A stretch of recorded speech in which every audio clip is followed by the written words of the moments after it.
Merci beaucoup Ulrich. Donc je remercie tout le monde pour les différentes interventions et remarques assez perspicaces. Juste permettez-moi de rebondir sur certaines questions. Donc tout d'abord, la première question, c'est que c'est clair que vous avez tous réfléchi par rapport à la qualification de l'infraction, par rapport à la qualification de l'existence, oui ou non, d'un cas de traite. Mais vous avez omis de qualifier d'autres éléments assez importants. Il ne s'agit pas de savoir s'il s'agit d'un cas de traite ou pas, bien sûr, ça c'est la première question. Il faut vérifier l'acte, les moyens, le but. Mais puis, il faut réfléchir, est-ce une traite nationale ou une traite transnationale? Parce que le régime juridique est différent, les sanctions sont différentes. Puis, s'agit-il d'un cas individuel ou d'un crime organisé? Donc là aussi, il fallait pousser la réflexion sur ces différentes pistes. D'accord? Donc, juste comme élément de réponse, on qualifie la situation, on cherche l'acte, le moyen, puis le but. Mais après, il faut également savoir pour se placer, pour savoir sur quel régime juridique est-ce qu'on va se placer, puisque il y a des dispositions qui sont différentes selon que l'on soit dans le cas d'une traite nationale ou d'une traite transnationale. De même, s'il s'agit d'un crime organisé ou d'une infraction ou de fait individuel. Maintenant, en réponse à votre question, donc là, il y a deux niveaux de réflexion, si vous voulez. Donc, on a une infraction qui est relative à la traite, qui est relative à l'exploitation sexuelle.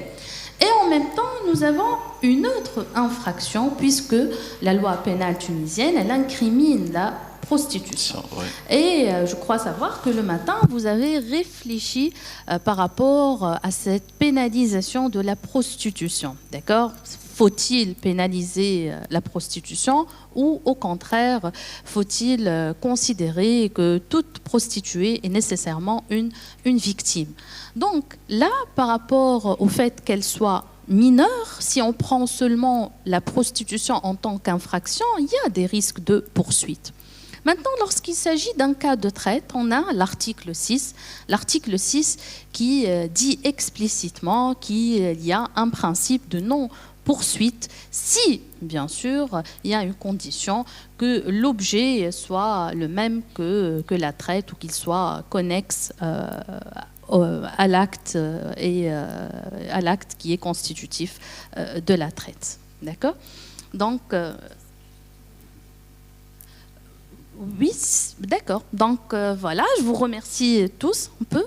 D'accord. Donc, juste pour lancer la réflexion autour d'une autre question, je voudrais juste vous passer une petite vidéo de 2 minutes. Donc, on va voir si le son fonctionne. Bon, il y a un sous-titrage.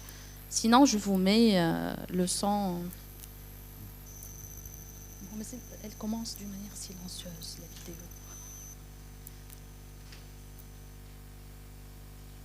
D'accord, donc juste si vous arrêtez un peu, puisque pour pouvoir mettre le son de par mon ordinateur, si vous voulez, d'accord ?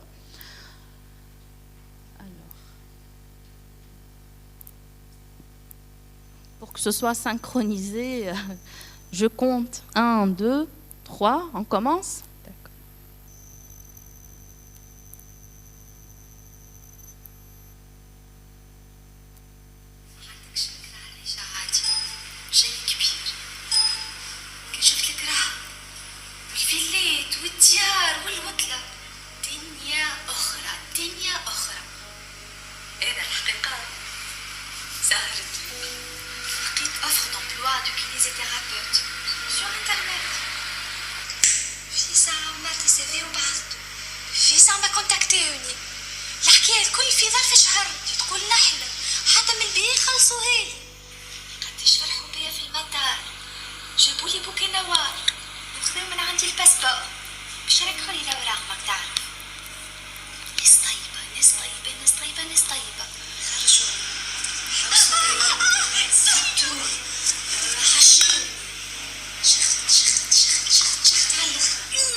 تجميل وتافه. ومن بعد عاد شدت الخدمة. هاك تشوف.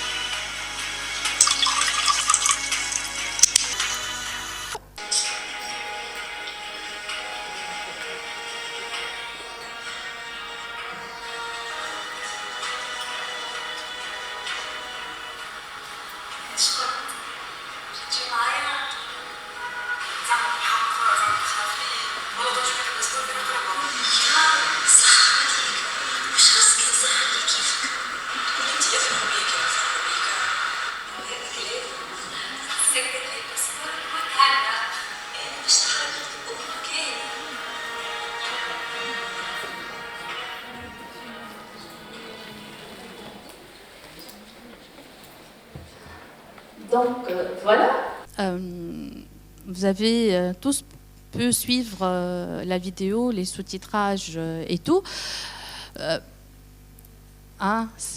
Non, c'était illisible, d'accord. Donc, juste, je résume. Donc, comme vous avez vu à travers les images, donc vous avez vu, ceux qui ont vu sans entendre, ont compris que la personne qui parle a été victime d'une exploitation sexuelle, d'accord. Maintenant, son discours est tout autre. Elle parle d'une opportunité qu'elle a eue. Elle a dit qu'elle a trouvé un excellent emploi. Elle a pu jouir d'une excellente situation, qu'elle a été très très bien accueillie et qu'on s'est très très bien occupé d'elle, en essayant de convaincre l'autre personne qui était devant elle. La question est, cette personne donc, qui parle, est-elle victime ou auteur ?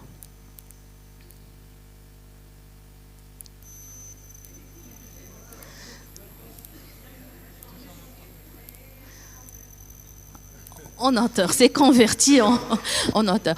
Oui, oui, madame. Le micro, s'il vous plaît. En fait, la situation est très compliquée. Elle est à la fois victime et auteur de la traite. Et donc, la question qui se pose est de savoir quel statut va l'emporter sur l'autre, le statut de victime ou d'auteur. On peut dire que l'article, on peut à ce titre mentionner l'article 21 de la loi de 2016 qui fait bénéficier certains auteurs d'une atténuation des peines ou même il prévoit leur exemption des peines s'ils coopèrent avec les autorités ou fournit des informations en vue d'identifier le réseau criminel avec lequel il avait travaillé. Donc on veut inciter les victimes qui sont devenues auteurs à coopérer pour détecter les réseaux criminels. Donc je pense que c'est une solution. D'accord. Mais si vous pensez que cela entre dans le cadre de l'article 21, donc vous opterez pour la qualification auteur. Auteur oui. Repenti, disons. C'est ça. Oui, sinon on a aussi un autre article dans la loi organique, c'est l'article 5, je pense. 6 plutôt. L'article 6 n'est pas punissable toute personne qui a commis une infraction liée d'une manière directe à l'une des infractions de la traite. Mais ici, la question qui se pose est la suivante. Jusqu'où on peut aller dans l'impunité ? C'est un fardeau pour le juge. Il doit choisir soit d'interpréter largement cet article, soit d'agir fermement. Donc, jusqu'où on peut aller dans l'impunité. Par exemple, une victime de la traite qui a été obligée de tuer, de vendre de la drogue, et celui qui a acheté a fait une overdose, donc il est décédé. Donc ici, est-ce qu'on va opposer l'article 6 ou non ? D'accord. Donc voilà, donc quelqu'un aurait peut-être quelque chose à ajouter. Oui, Madame Bouzarge. Oui, bonjour tout le monde. Juste pour ce qui est de victime. Donc ici, on peut remarquer que d'après la vidéo, tous les éléments du crime de la traite sont clairs. Il y a le moyen, il y a l'acte, le moyen et la finalité qui sont clairs dans la vidéo. Pour ce qui est de la considérer comme auteur de crime, je crois que c'est pas vraiment clair. Dans cette vidéo, il manque quelques éléments. On a vu par exemple qu'elle est en train de promettre aux filles que ce sera donc une excellente opportunité, etc.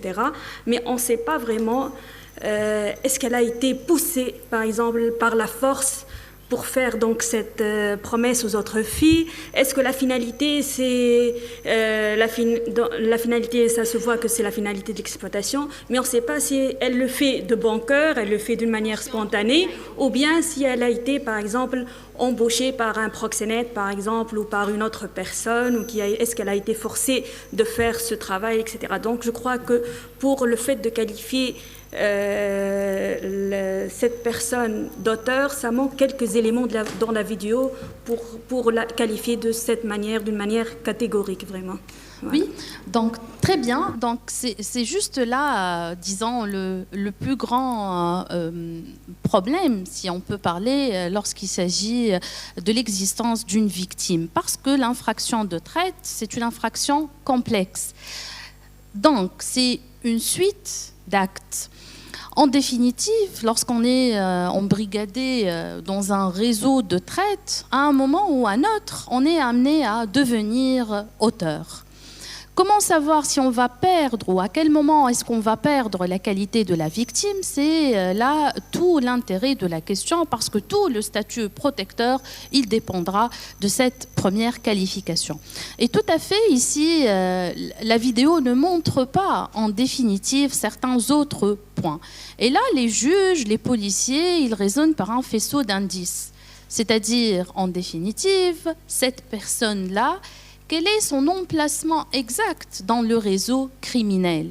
Quel est son rôle exact dans le réseau criminel? Et c'est ce qui va faire basculer la qualification, la faire basculer d'une victime à un auteur. Mais c'est bien ça, il faut être conscient que les choses ne sont pas très simples et que même si on a la définition, il y a encore, la jurisprudence a beaucoup à faire, et c'est les problématiques que vous allez encore rencontrer lorsque vous allez traiter de la jurisprudence en matière de traite. Donc c'était juste pour vous démontrer toute la difficulté et tout l'intérêt qu'il y a à savoir justement déterminer ou à savoir qualifier la victime et la distinguer de l'auteur.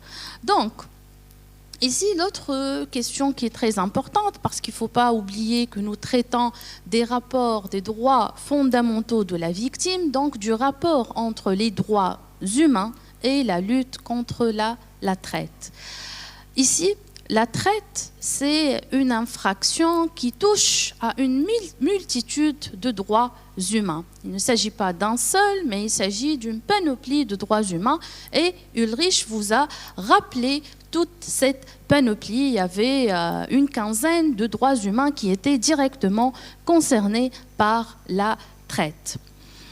Là également, il y a une autre problématique que j'avais évoquée lorsqu'on a vu ensemble le quiz, c'est cette question qui est liée à la libre disposition. La libre disposition et qui oppose différents courants philosophiques, différents féministes, les féministes de droite, les féministes de gauche. Donc ce sont des questions qui ne sont pas, auxquelles on peine à trouver des réponses.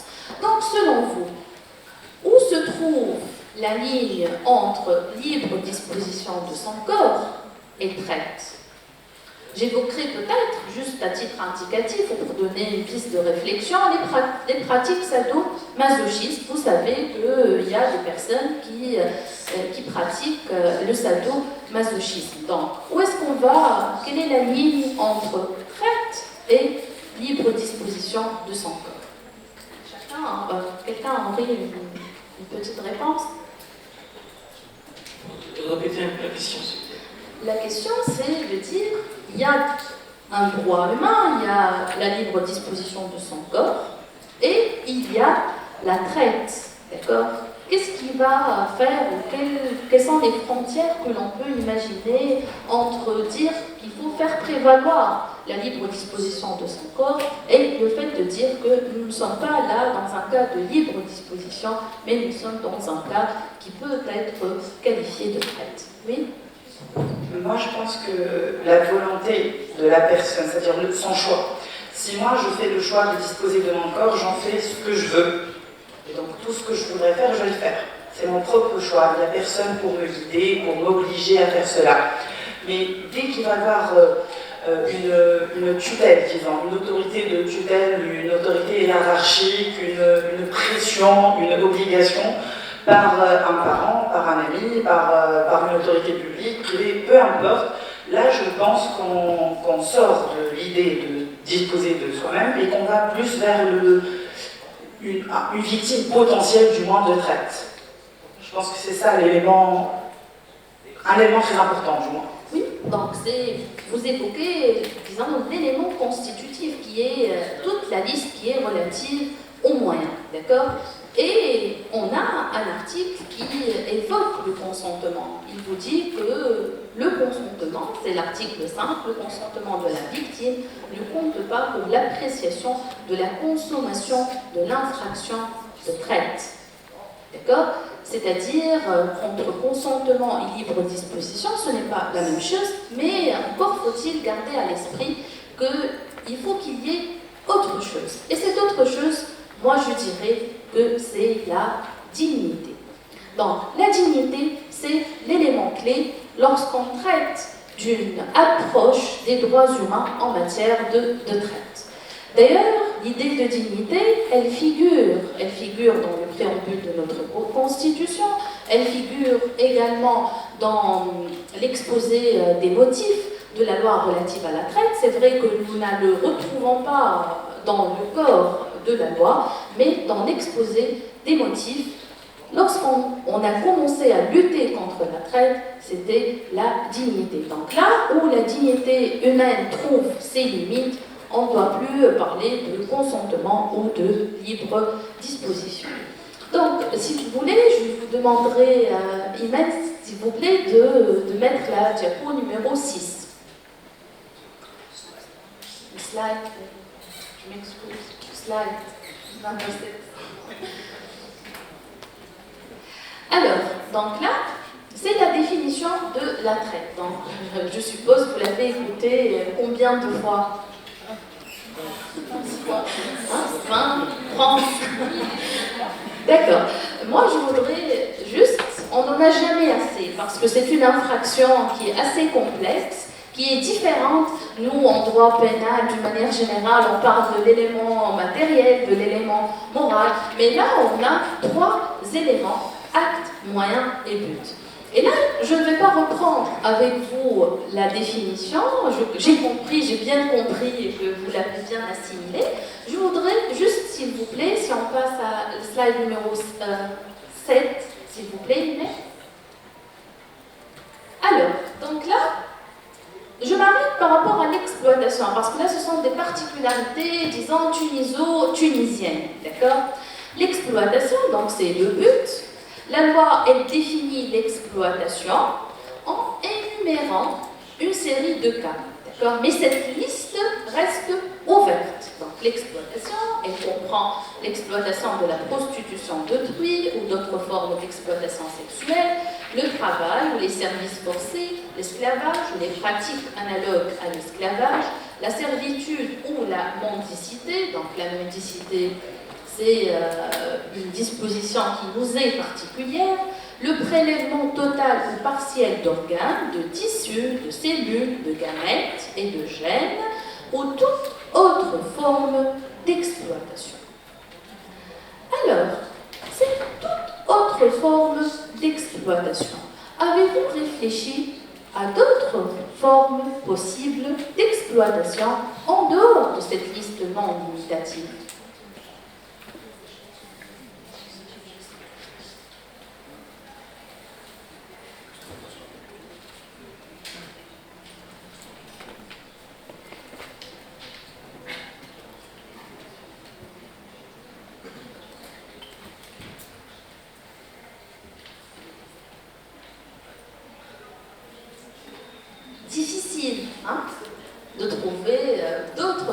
d'exploitation qui ne soient pas cités. Alors, quel est le problème de ce texte? Le problème de ce texte, c'est en donnant une liste ouverte, il y a un problème légistique.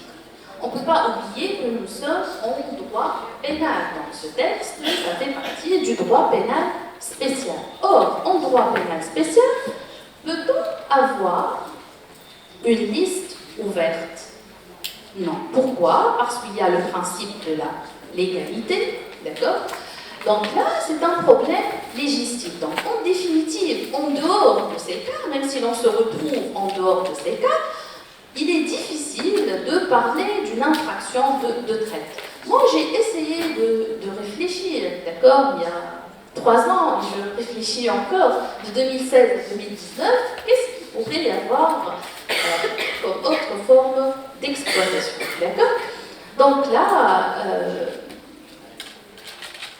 cette liste ouverte, peut-être que d'ici là, on aura d'autres formes d'exploitation, mais là aussi, il faudrait les exposer et les prévoir d'une manière assez claire pour pouvoir parler d'infraction.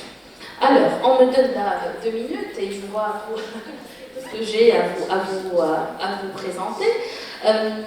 Par rapport au droit, justement, au droit en matière, au droit des victimes, aux droits fondamentaux des victimes de traite. Donc, je vous demanderai juste la diapo numéro 33, s'il vous plaît. 33, s'il vous plaît.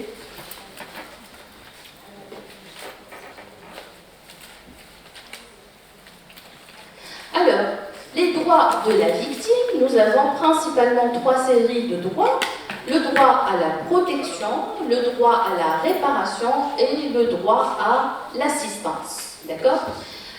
Ces différents droits, je voudrais juste voir avec vous, si on peut avancer un peu. Comme tout à l'heure, Emine l'a bien rappelé, elle a dit faites attention, ce n'est pas un droit automatique. D'accord? C'est un droit qui est conditionné. La victime, elle va être exonérée si elle décide de quitter le territoire tunisien. Et là, oui, volontairement, oui, elle décide, donc c'est volontaire, d'accord? Et là, je voudrais juste attirer votre attention sur un point très important en matière de protection. C'est que dans la loi, et lorsqu'on lit la loi, il y a toujours des formules qui dilapident un peu le sens. C'est-à-dire, par exemple, lorsqu'on parle de l'article 50, on vous dit que la victime bénéficie de mesures de protection physique et psychologique, et puis on vous dit dans les cas où cela est nécessaire. Après, les dites mesures sont étendues, le cas échéant. Par exemple, en matière de protection de l'intégrité physique et psychologique, on vous dit qu'il y a une possibilité de déplacer les lieux de l'enquête en cas de danger imminent. Il y a une possibilité de recourir aux moyens, il y a une possibilité de garder l'anonymat, il y a une possibilité d'élire le domicile. Donc, vous voyez que le régime de protection, c'est un régime qui est assez bon, c'est-à-dire qu'il n'y a pas réellement une obligation qui incombe à l'État. Donc, on essaie toujours, si vous lisez bien la loi, vous allez voir que ces formules-là risquent, en fin de compte, de laisser la loi lettre morte ou de laisser la loi à la merci des agissements de l'administration. Je m'arrêterai là, d'accord? Nous aurons certainement l'occasion de discuter de ces différentes questions. Je vous remercie pour votre attention. Merci beaucoup.